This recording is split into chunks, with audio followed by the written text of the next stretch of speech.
빌레몬서 벌써 세 번째 시간인데 빌레몬서는 우리에게 사랑받는 사람과 사랑하는 사람의 묘한 갈등을 가장 잘 보여주는 말씀이지 않을까 싶습니다. 내용은 굉장히 간단합니다.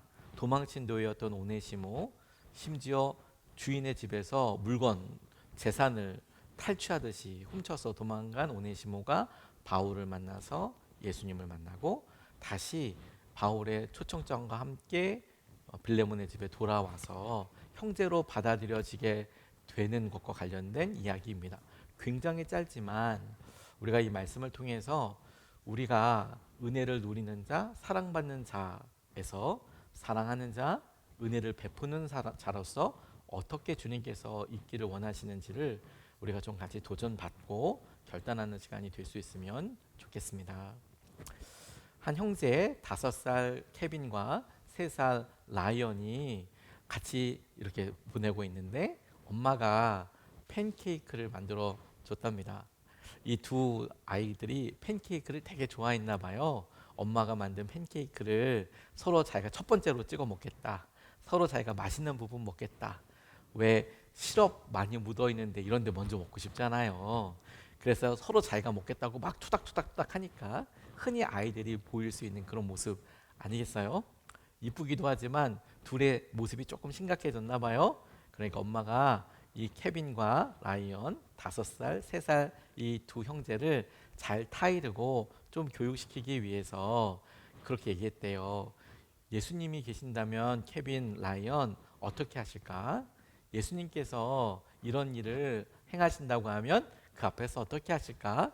당연히 엄마의 의도는 서로 양보하고 서로 사이좋게 해라. 이런 단순하고 간단한 이야기를 하고 싶었던 것이 틀림없는데 그 이야기를 딱 들었던 형제가 중에서 형 케빈이 가만히 고민하다가 이렇게 얘기했대요. 동생한테 라이언 오늘 네가 예수님 해라.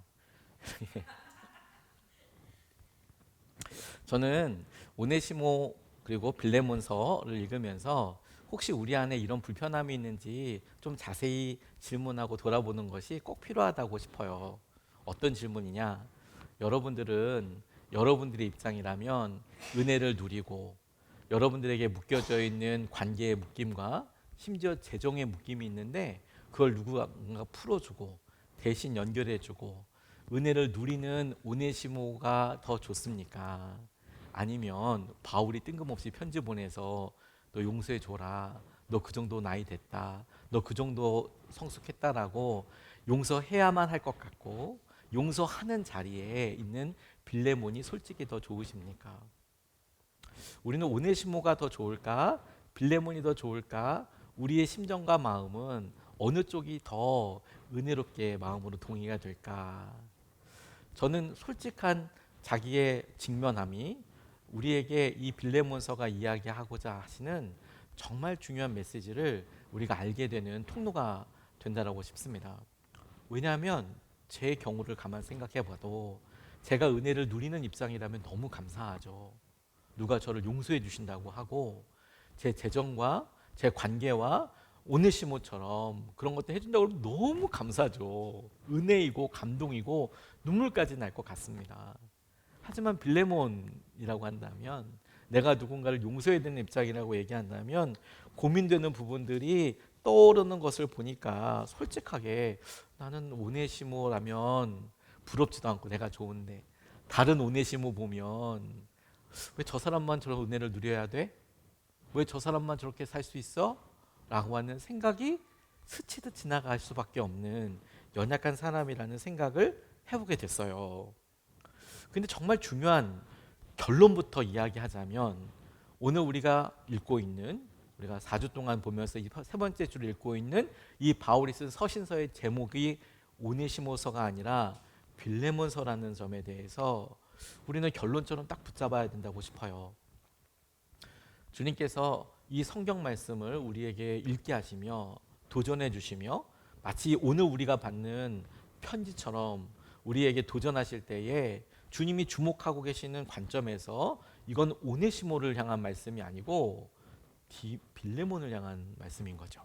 내용 안에는 오네시모를 용서하라는 얘기밖에 없는데요. 그런데도 이 서신서의 제목과 주인공은 용서받고 은혜를 누리는 오네시모가 아니라 용서해야 하고, 그리고 여전히 오네시모가 끼쳤던 재정의 피해나 영향력이나 그가 이야기했을 법한 여러 말의 책임을 지고 감당하고 살아가는 빌레몬과 관련된 이야기라는 거예요.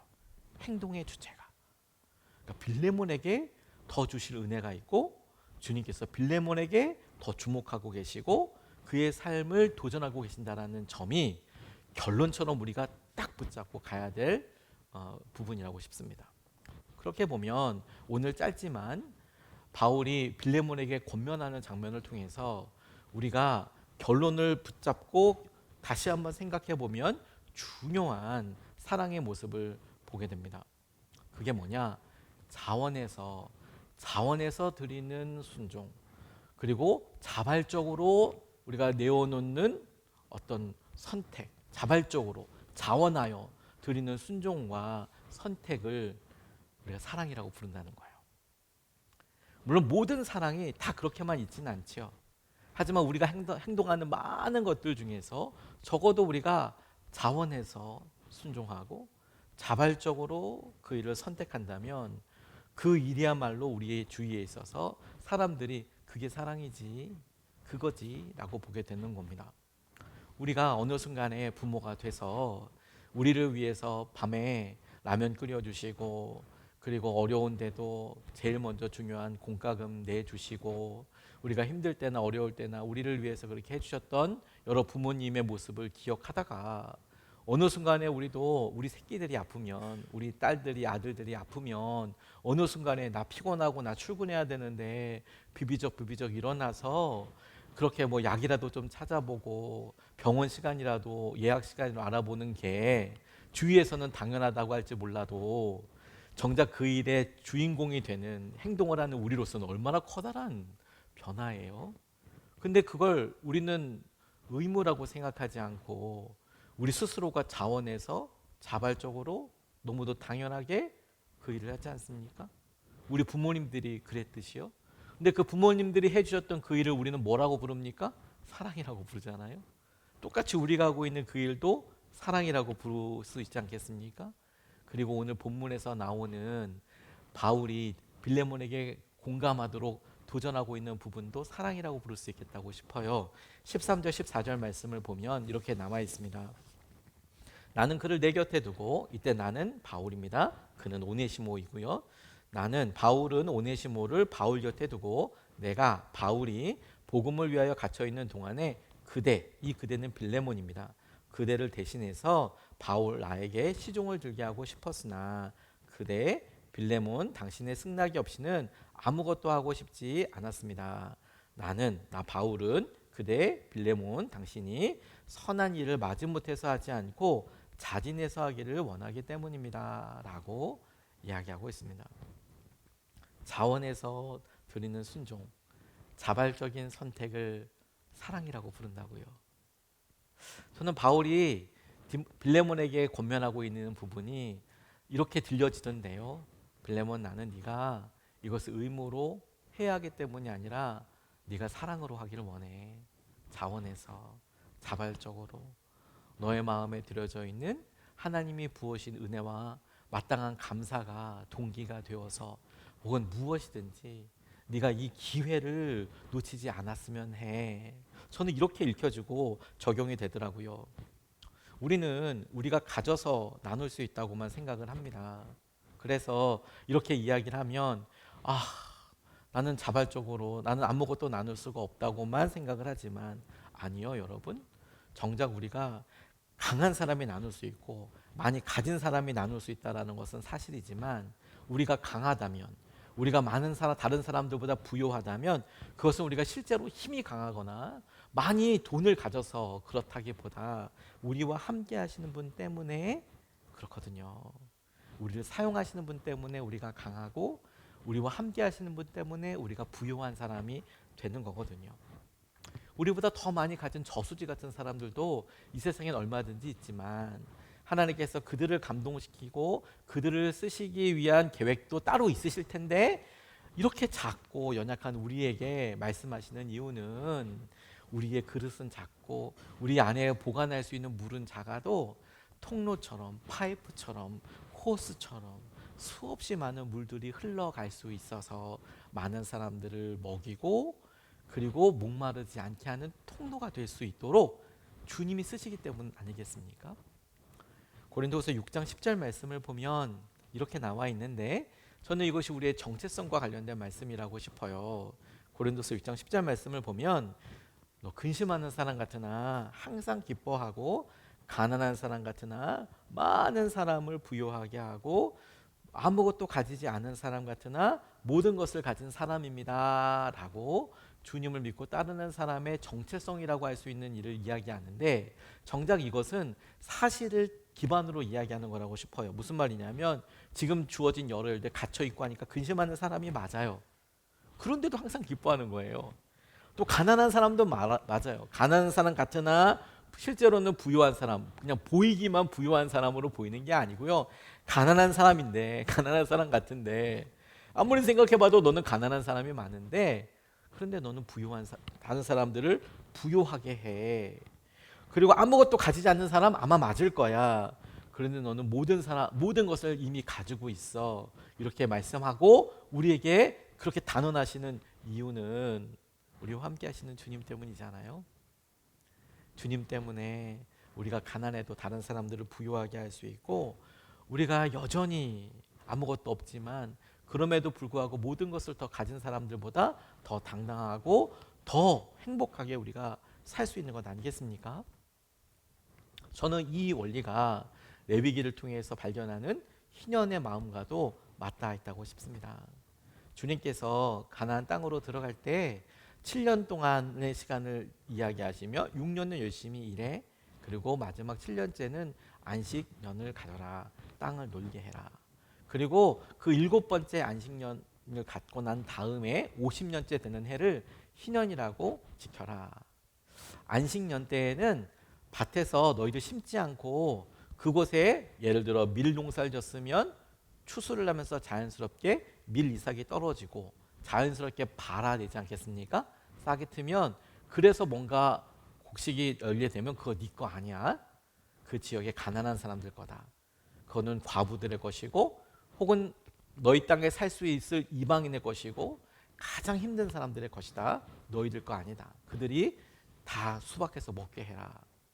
하지만 그렇게 7번째 되고 50년째 된 때는 또 똑같이 안식년처럼 보내는데 그러면 땅 주인의 입장에서는 2년 동안을 연속으로 농사를 짓지 못하는 거죠. 그래도 해. 그런데 그렇게 이야기하시면서 다만 한 해 더 농사를 짓지 않고 소출을 거두지 않는 것만 말씀하시는 것이 아니라 50년째가 되면 그동안에 너희들이 열심히 벌어서 땅을 얻었던 어떻게든 너희들이 땅을 가졌다면 원래 토지 소유자에게 돌려줘라 라고 그렇게 희년의 때를 명시하고 계세요. 그러니까 살다 보면 우리가 너무 곤궁하고 힘들 때가 있지 않습니까? 그래서 여러 일들 때문에 내가 갖고 있는 가산 물려받았지만 그 땅을 팔 수 있어요. 그리고 어떤 분은 정말 열심히 일하고 다른 사람 잘 때 다른 사람은 막 그냥 좋아하고 파티할 때 나는 열심히 일하고 밤을 새워가고 지혜를 짜내서 그렇게 해서 더 소출이 늘어나고 그리고 관계 수로를 만들어서 부유하게 될 수 있죠. 그래서 주위에 있는 사람들이 땅을 모을 수 있어요. 그런데 이 희년 때에는 원래 토지 소유자한테 네가 그걸 샀던 그 사람이 너한테 맡겼던 다 돌려주라고 이야기하는 거예요. 그러면 희년이 되면 모든 것을 다 팔았고 잃었어. 그런 사람의 입장에서는 땅이 다시 돌아오는 거 아닙니까? 얼마나 기쁘겠어요. 생각해봐도 우리가 어려워서 건물 팔고 땅 팔았는데 희년이 되면 그게 다 돌아온다니 얼마나 큰 기쁨이겠습니까? 우리는 그런 기쁨을 원하죠. 그래 누군가 이런 희년만 되라. 하지만 다시 질문해 볼 수 있어요. 하지만 어떤 사람에게는 정말 큰 기쁨이지만 어떤 사람에게는 큰 슬픔처럼 느껴진다면 이 말씀을 조금 더 깊이 생각해 봐야 되지 않을까요? 무슨 말이냐면 그러면 많은 땅을 모았던 사람 입장은 어떨까요?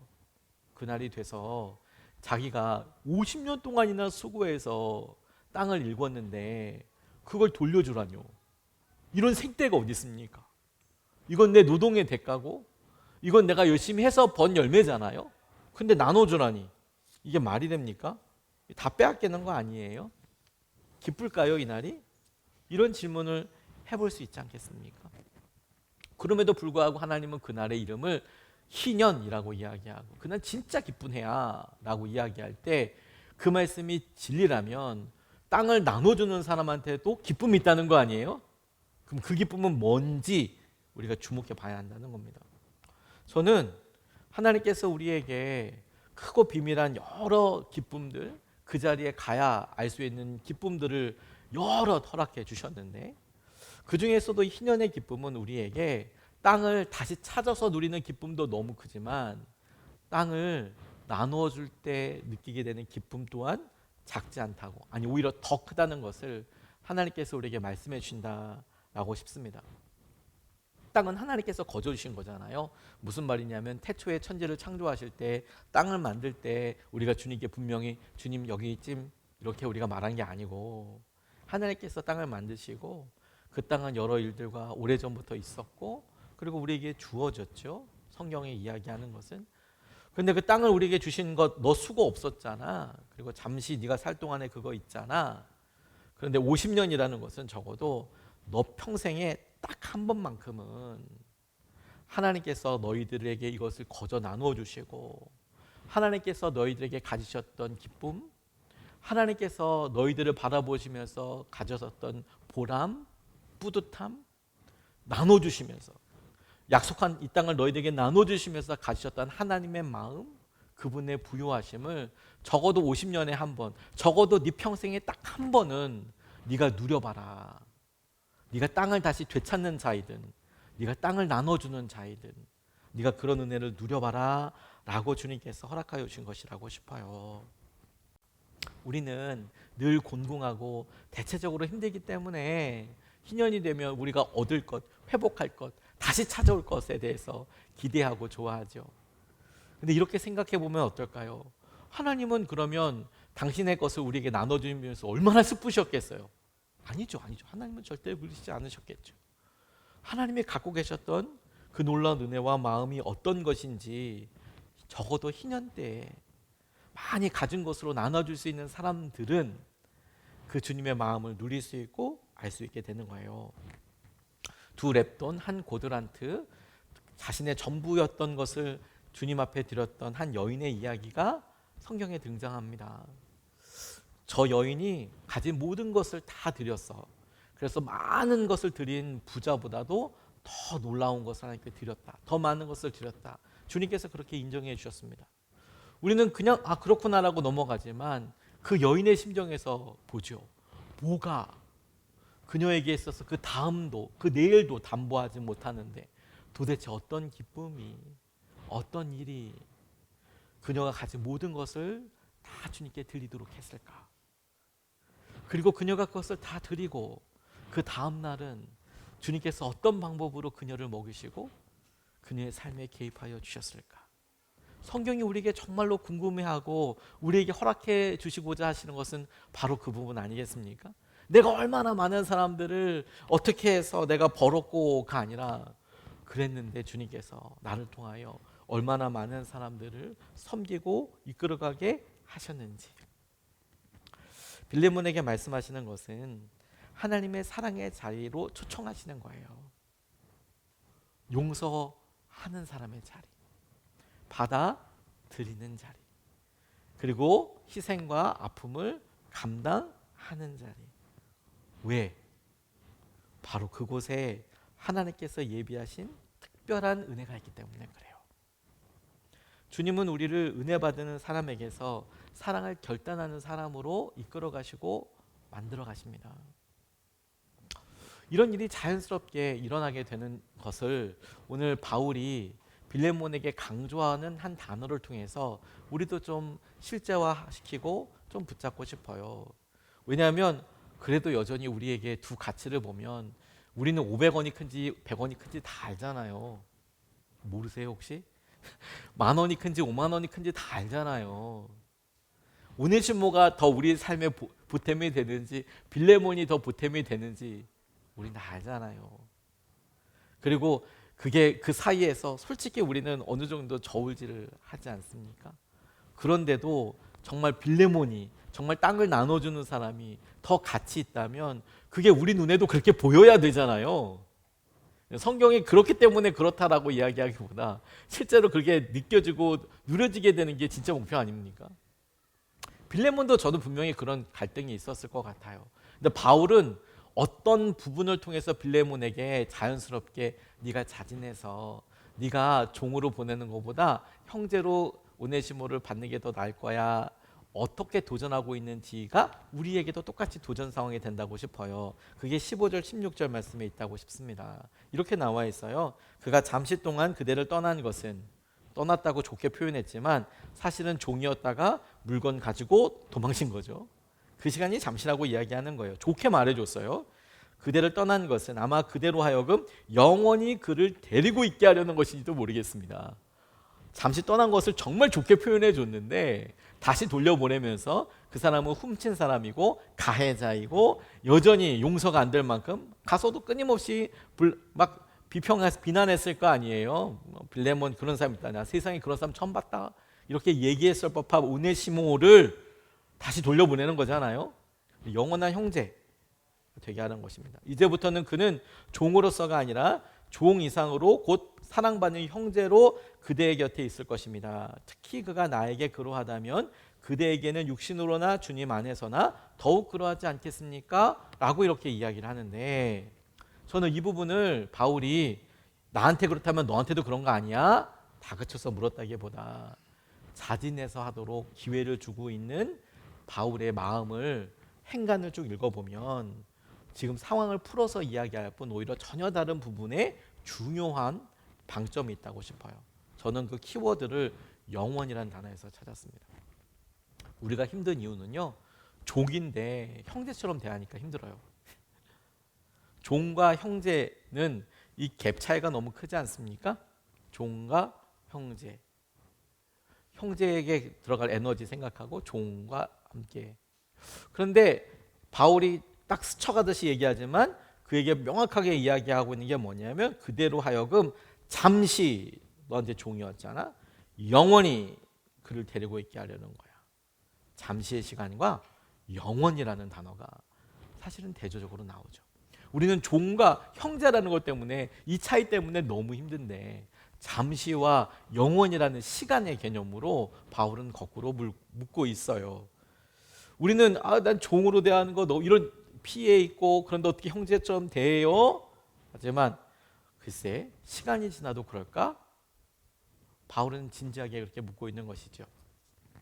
논란이 될 수도 있고 또 교회의 부끄러운 모습이기도 하지만 11세기 13세기의 십자군 운동 때문에 그들의 열심으로 시작된 이 운동이 정말 많은 이슬람 사람들을 죽음으로 몰아갔습니다. 그래서 이후에 사람들은 십자가만 봐도 그리고 여전히 지금 그런 영향력을 우리가 얼마나 안타깝게 보고 있습니까? 또 미국의 노예제도 보면 백인 기독교인들이 흑인을 기독교인을 위해서 하나님이 주신 축복이라고 여겼어요. 재물이라고 여겼단 말입니다. 재물. 당연하게 여겼습니다. 심지어 영혼이 없으며 사람과 짐승의 중간 존재라고까지 여기기도 했습니다. 이거 멀리 있었던 일이 아니고요. 1970년대 중반 저와 여러분들이 태어났을 그 즈음만 해도 남아프리카 공화국에서 신학교에서 버젓이 가르쳤던 커리큘럼에 들어가 있었습니다. 남아프리카 공화국에서는 흑인들은 영혼 없어. 그럼 여러분 이렇게 생각하고 이렇게 했던 사람들 저는 실제로 그들이 그렇게 배웠기 때문에 문화가 그렇기 때문에 그때 당시에 역사가 어땠기 때문에 그런 수없이 많은 이유들을 댈 수도 있다고 싶어요. 그에 대해서 지금 하나하나 다 들어가면서 그게 옳다 그러니까 그들이 어떻다라고 생각하는 것은 뭐 이 시간에 그게 합당하지도 않고 무리라고 싶습니다. 다 그래 그랬다고 쳐. 그래 몰랐고 배움이 그랬고 그때 당시에 나 그랬고 다 인정한다고 쳐요. 그래도 한편으로 그들이 다 하나님 나라에 갔을 때 야 너는 죽을 때까지 우리 집에서 종이었지? 넌 죽을 때까지 우리 집에서 농사졌지? 그게 하나님 앞에서 자랑거리일까? 그의 집에서 살 때는 참 좋았을 것 같아요. 편했을 것 같아요. 누군가 일을 대신해주고 하니까.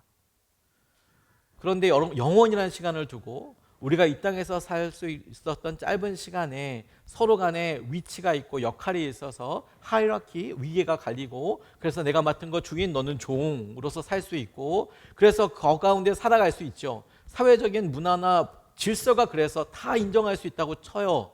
왜냐하면 여전히 우리가 다 해결할 수 없는 것들이 많으니까요. 그렇다고 하더라도 정작 내가 개인적으로 오네시모 같은 사람들을 데리고 혹은 그런 여러 사람들이 있었을 때 둘이 하나님 나라 같이 갔을 때 그때도 편할까?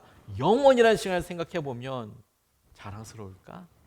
그때도 하나님 앞에서 우리는 그런 똑같은 고민을 했던 사람들을 우리나라 역사에서 사실 볼 수가 있어요.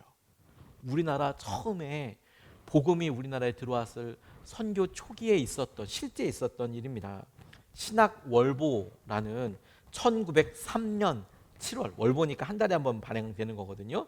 이 월보에 우리나라의 드문 일이라는 기사 하나가 떴어요. 김씨 부인 이야기가 떴습니다. 1903년입니다. 1903년. 선교사님들 때문에 복음이 처음 거의 들어왔을 때 기독교가.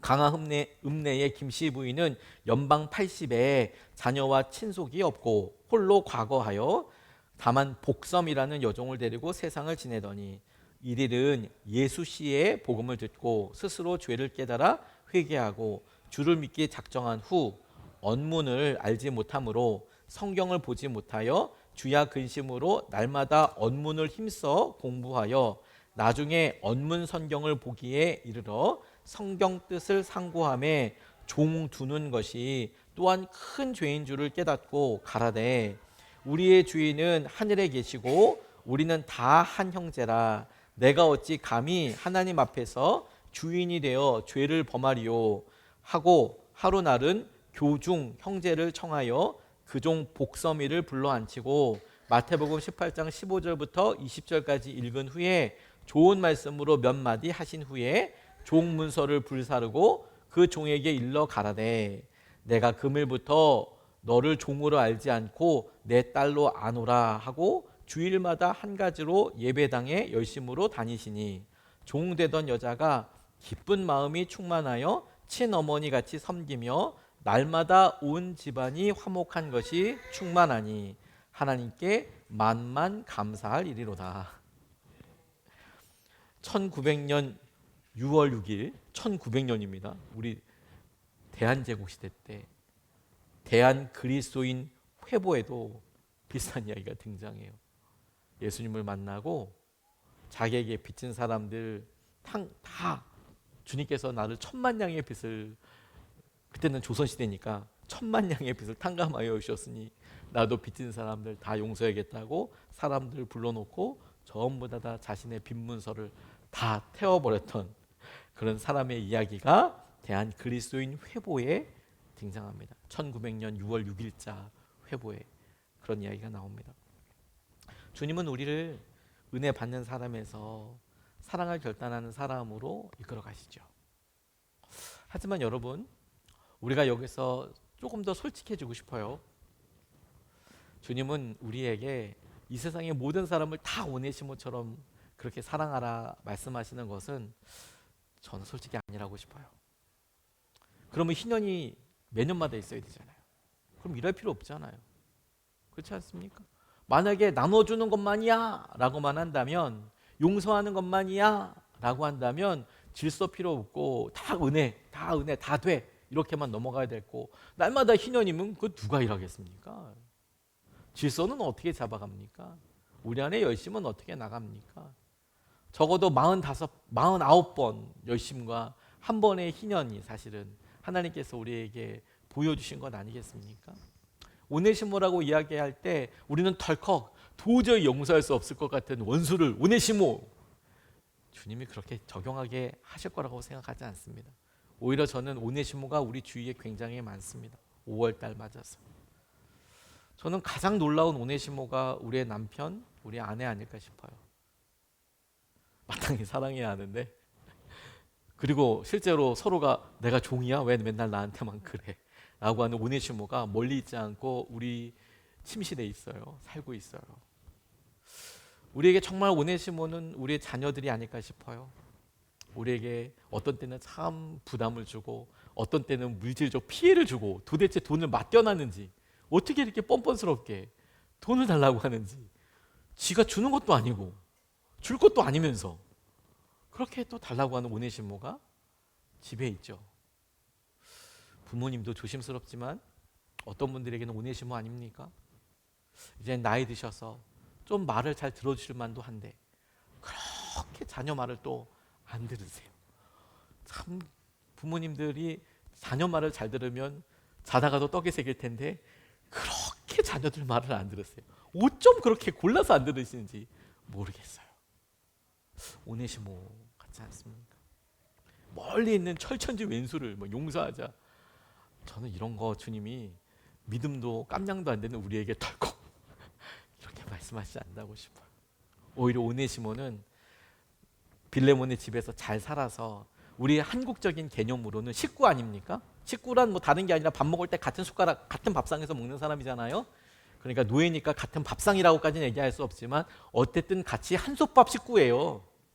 우리 정서로는 딱 오네시모가 딱 한솥밥 식구 아닙니까? 노예고 같이 밥 먹고 같은 밥으로 먹었어요. 다른 거 먹은 게 아니고. 그리고 그 가운데 심각한 우리에게 피해를 주고 여전히 부담을 주는 사람이죠. 주님은 그 많은 오네시모들 중에서 다도 아니고 딱 한 사람만 잡자는 거예요. 딱 한 사람만 오네시모 붙잡아 보자. 그리고 우리 주위에 그 단 한 사람의 오네시모도 없다면 우리의 믿음을 솔직하게 질문해 봐야 하는 거죠. 우리의 믿음의 성숙에 대해서 솔직하게 대답을 해야 하는 거죠. 그런 사람도 없다면 막 지금 여러분들한테 철천지 왼수를 용서할 수 있는 믿음이 있냐? 그게 믿음이고 그게 아니면 구원 못 받은 거다.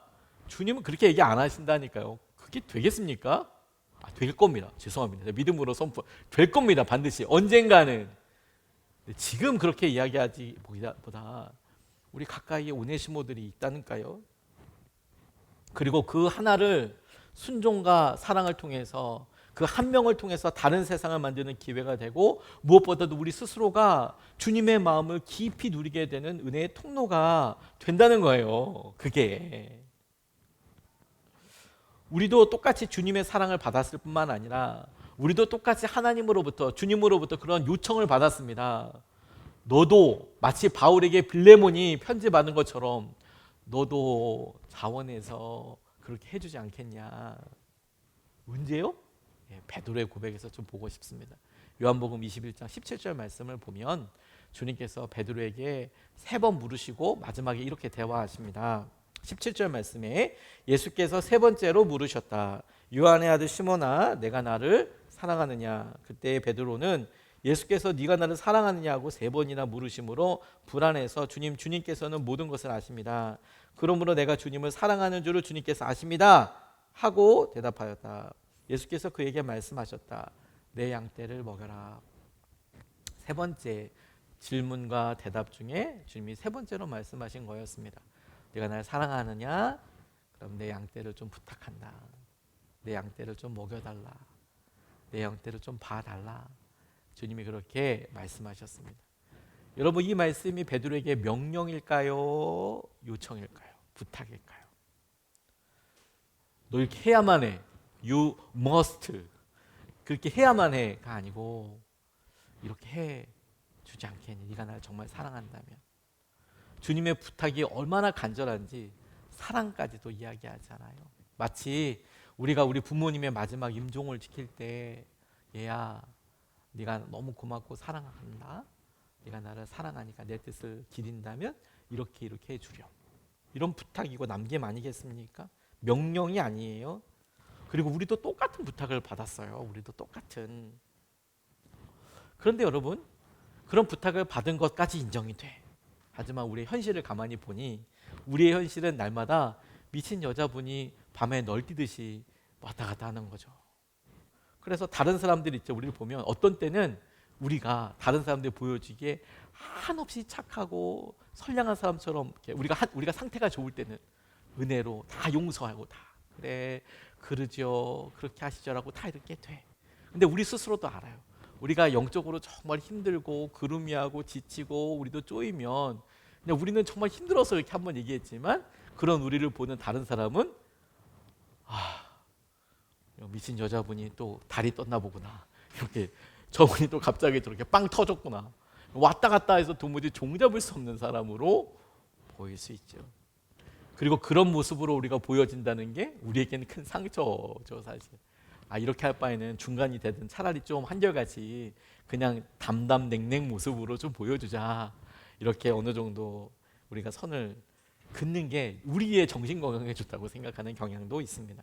하지만 여러분, 어떤 때는 무너지고 어떤 때는 일어서도 주님의 사랑을 받았다는 사실은 변하지 않고요. 주님의 요청을 받았다는 것도 변하지 않고요. 무엇보다도 그렇게 널뛰듯이 왔다 갔다 하는 마음일지언정 주님은 그런 모습을 보고 우리가 낮을 때, 포기할 때, 후회할 때를 중심으로 보는 게 아니라 그렇게 움직이고 있는 우리를 살아있다고 이야기하실 거예요. 왜냐하면 바울도 빌레몬 믿으니까 그렇게 편지 보내는 거 아니에요? 야, 네가 이렇게 한번 해보면 어떻겠니? 자원해서 자발적으로. 주님도 바울에게 그러니까 얘기해 보는 거 아니에요? 네가 가서 좀 전해보려 말씀을. 이런 거 아니겠습니까? 우리에게도 그런 거 아니겠습니까?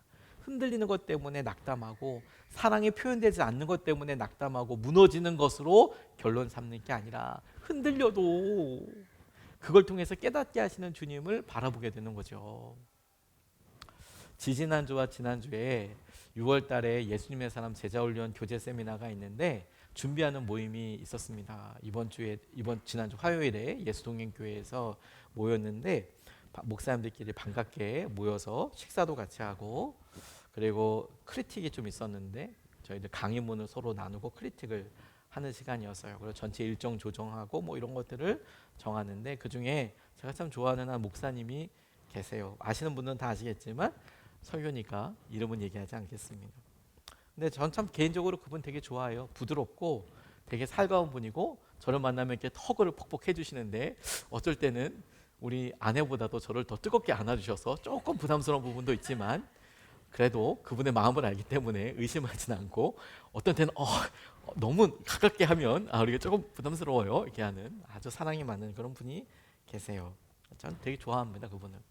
근데 이분이 이번에 이제 크리틱을 하는데 자기가 어렵지만 오랫동안 고백했던 이야기를 다시 이제 고백을 하는 시간이 있었어요. 크리틱 때 설교문을 다시 읽거든요, 강의문을. 근데 그 내용을 저는 그분과 오랫동안 사역했기 때문에 잘 알지만 새롭게 다시 깨달아졌어요. 그분의 주제는 뭐였냐면 혈기였어요. 혈기. 욱 하는 거 있잖아요. 욱 하는 거. 우악 하는 거 이거.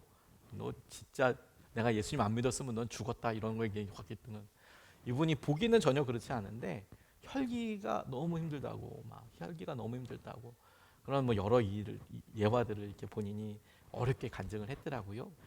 그런 얘기들이 이렇게 있습니다. 근데 이분이 여러 가지 제가 그분을 너무 옆에서 알아서 잘 알기 때문에 그분의 삶과 그분이 설교했던 것을 들으면서 제가 이런 생각을 하게 됐어요. 이분이 5형제를 가지고 있습니다. 정확하게는 6남매. 마지막 딸을 얻기 위해서 5 아들을 낳았어요. 그래서 우리 친한 목사님들 중에서 유일하게 그 운동장에 가서 3대3 축구가 가능한 가족 축구가 가능한 이런 엄청난 가정입니다. 아들 1명, 2명 키운다고 낙담하지 마세요. 5명 키우고 있는 집안이 있더라고요. 5명. 독수리 그야말로 5형제. 아빠까지 6명. 대단하죠. 치킨 1마리 가지고 안 된대요. 2마리도 안 된대요.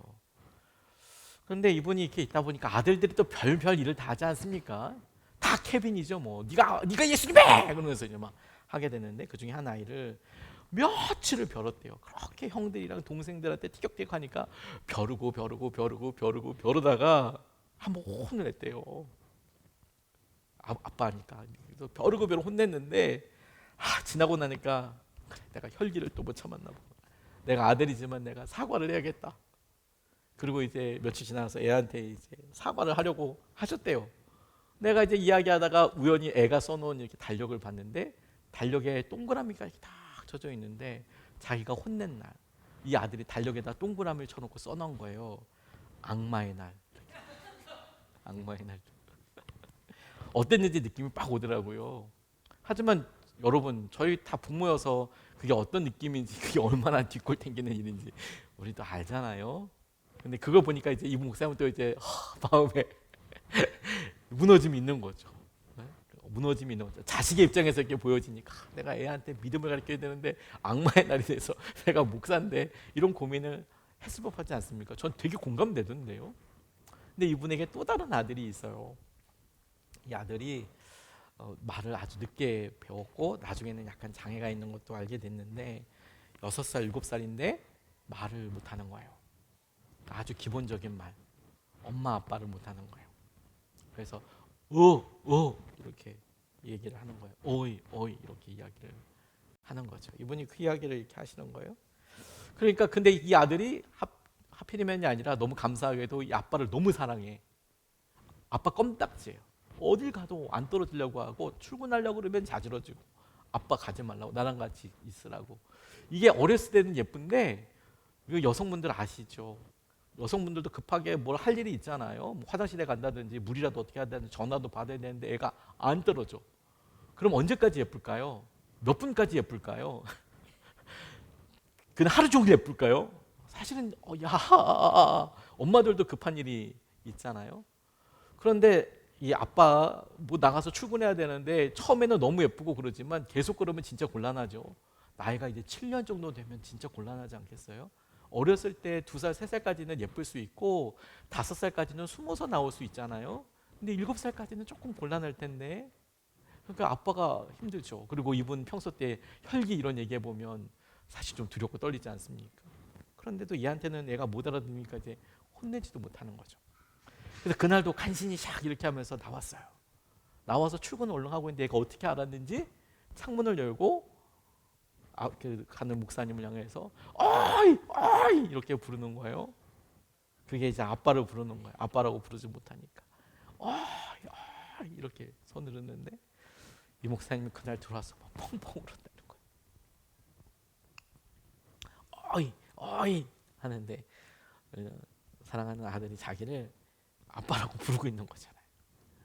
근데 자기 가만히 생각해 보니까 자기는 부족하고 자기는 연약한데 자기를 믿어주고 자기를 불러주는 아들을 보니까 그날은 자기도 하나님의 사랑받는 아들이고 자기를 사랑해 주었던 부모님도 생각나고 자기가 내가 이렇게 이것도 사랑하지 못하는 어려운 그런 사람인가 낙담하고 이런 게 아니라 자기가 얼마나 큰 사랑을 받고 얼마나 큰 기다림 가운데 있었는지 자기도 표현할 때 사랑을 표현하나 어이 어이 저렇게 부르는 내 아들만큼이나 표현을 하나? 그런 거 아니고 그냥 그 모습이 자기처럼 너무 믿겨지고 보여지고 적용되고 그렇게 마음에 많이 아프더라는 거예요.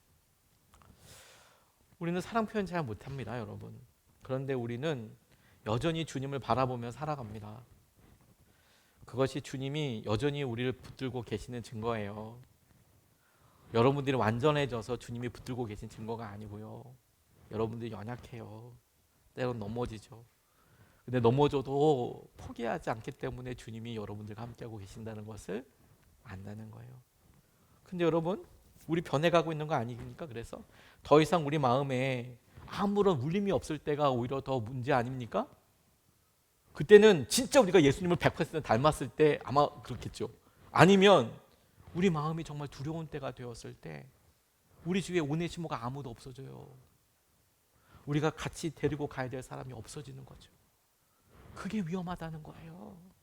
주님께서 우리에게 원수를 사랑하지 못한다고 채근하시는 않으시지만 우리 주위에는 오네시모 한 명이 없다고 주님은 우리에게 말씀하시는 거죠. 다그쳐서 혼내시는 게 아니라 자원하여 말씀하시는 거죠. 빌레몬에게 타이드듯이 오네시모처럼 은혜를 누리고 살아라 하지 않고 빌레몬처럼 오네시모를 형제로 받아들이는 거룩한 도전을 저와 여러분들이 받은 거예요. 주님께는 우리가 한때 오네시모였습니다. 우리가 한때 사울이었습니다. 시간이 지나고 나니까 어느 순간에 우리가 빌레몬이 됐어. 어느 순간에 우리는 바울이 됐다고 생각해요. 하지만 여러분 속지 마세요. 아닙니다. 우리가 진짜 빌레몬이고 바울이 된 것은 무엇으로 아는지 아십니까? 우리가 어느 순간에 밤늦게 우리에게 차려주시는 밥과 끓여주시는 라면과 당연하게 받아들이다가 어느 순간에 우리도 우리 어머니, 우리 아버지를 위해서 자연스럽게 밥을 준비하게 되고 자연스럽게 우리가 우리 자녀들을 위하여서 밥은 먹었는지 걱정이 되고 하게 될 때 우리가 비로소 성숙하고 성장했다는 거 아니겠어요? 우리가 언제 빌레몬이 되고 바울이 됐는지 아냐면 우리에게 오네시모가 생겼을 때 오늘 주님이 그 자리로 우리를 인도하신다고 싶습니다. 제가 이 설교를 마무리하면서 마지막으로 제 예전 글을 찾아보니까 2009년 11월 2일 월요일인데 그때 아버지와의 그 대화 안 하는 우리 아버지와 정말 짧은 대화를 엄청 썰렁하게 했던 기억이 제가 적어놨더라고요. 메모를 일기 썼나 봐요. 그날 되게 특별하다고 우리 아버지랑 얘기했다고 이렇게 써놨습니다. 월요일 저녁 아버지와 식사하면서 아버지에게 여쭤봤어요. 제가 어떻게 하면 사랑을 회복할 수 있을까요? 저희 아버지 진짜 짧게 얘기하셨습니다. 사랑하는 사람에게 힘이 있다. 사랑하면 기쁘다. 일을 해서 기쁜 것이 아니고 사랑하면 기쁘다. 사랑하면 기쁘다. 우리 마음에 주님께서 오네시모를 허락하신 것은 오늘 조심스럽게 바울이 빌레몬에게 이야기하는 것처럼 너희가 나의 빌레몬이 되지 않겠냐. 주님의 음성과 초청으로 우리가 다시 한번 마음을 다잡고 오늘 주님 앞으로 나아가면 좋겠습니다.